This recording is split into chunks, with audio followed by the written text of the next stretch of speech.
እንደሚታወቀው እኔ የሚዲያ ሰው አይደለሁም። በጣም ተቃራኒ የሆንን ሰዎች ነን። ባለቤቴ ነፂ እንደዚህ ነበር እንደዚህ ነው ብሎ ማውራት በጣም ይከብዳል። ተናግሮታል እንዴት እንደምንተዋወቅ እንዴት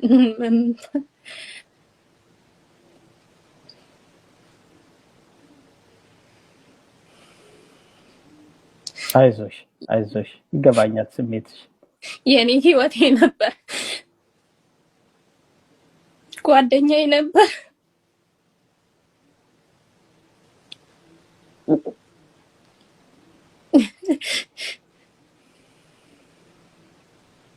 ቃላት አይገልጸውም። ቃላት የለኝም እሱን የምገልጽበት። ይቅርታ።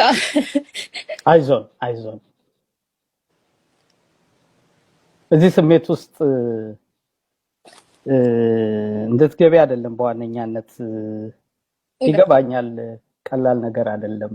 ግን እንዲያው ሐሳብሽ ድምጽሽም ባለመሰማቱ እንደ ሚስትም እንደ ቤተሰብም ልትገልጭ የምትፈልጊያቸው ሐሳቦች ይኖራሉ በሚል ግምት እንጂ አሁን ባለሽበት ስሜት በተሟላ መልኩ ሐሳብሽን የምትገልጭበት አቅም ጉልበት ይኖርሻል በሚል አይደለም። ግን በቻልሽው መንገድ ተረጋግተሽ እንደው ልትይ የምትፈልጊው ነገር ካለ በሚል ነው። ምስጋና ብቻ ነው ያለኝ። ሐዘናችሁ ሆኖ እንደኔ ላዘናችሁ ከጎኔ ለቆማችሁ ለሁላችሁም ክብር ምስጋና አቀርባለሁ። ሌላ ነገር ምንም የምለው ነገር የለም። እግዚአብሔር ውለታችሁን ይክፈላችሁ። ለሁሉ ከሌ አልልም። ሁላችሁም አጠገቤ ለነበራችሁ ሰዎች ሁሉ እግዚአብሔር ምስጋናውን ይስጥልኝ። አመሰግናለሁ። አሜን። አይዞን ንጹህ ተጽናኝም ተበረታችም ማለቱ ቀላል ቢሆንም ስሜቱን ለመቻል ይከብዳል። እውነት ነው፣ ልክ ነሽ። ግን በወቅቱ ሁላችንም የሰማንበት መንገድ እጅግ አሳዛኝ ነበር። ምልሽ አሁን ማህበራዊ ትስስር ገጹን በስቷል። ሰውም ከቤተሰብ ቀድሞ ሀዘንን የሚያውጅበት የተለያዩ መንገዶች አሉና እንደው ሀዘኑን የሰማችሁበት ሁኔታ እንዴት ነበር? የነበረው አስቸጋሪ ሁኔታ አገር ቤት ደርሰሽ ለቀብር እስክትበቂ ድረስ ረጅም ጉዞ ነው ያደረግሽው። ብዙ ፈተና ይኖረዋል። አዎ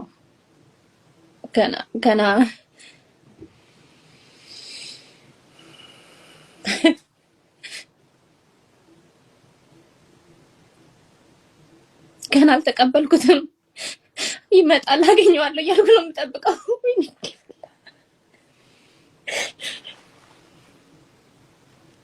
በስነ ስርዓት አልተሰናበትኩትም። ብቻዬን አላገኘሁትም። ነፂ የህዝብ ነው፣ ግን ለኔም የኔ ነበር። አጣሁት። ብቻዬን አላለቀስኩም። ሁሉም ከጎኔ ነበር።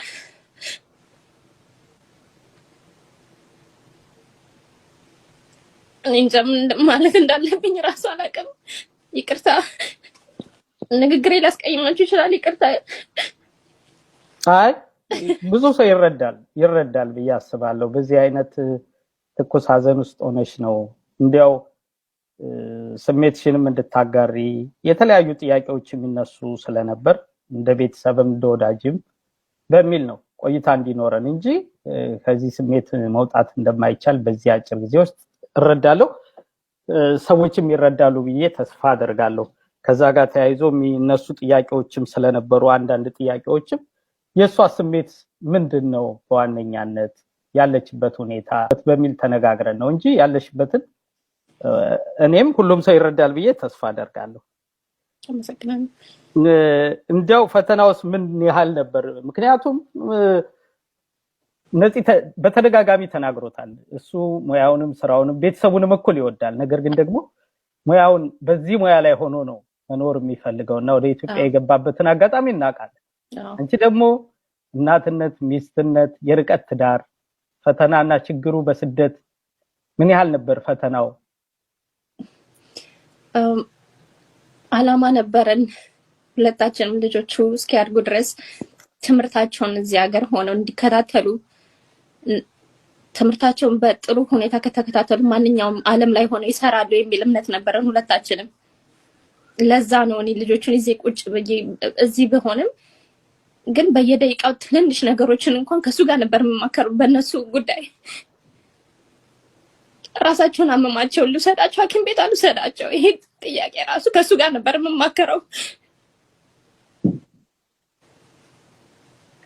ብቻዬን እዚህ በአካል ሆኜ ባሳደጋቸውም አንድ ላይ ነበርን። ሳንወያይ ምንም ነገር አድርገን አናውቅም። ይሄን ያጣሁት ባለቤቴን ያጣሁት የልጆቼን አባት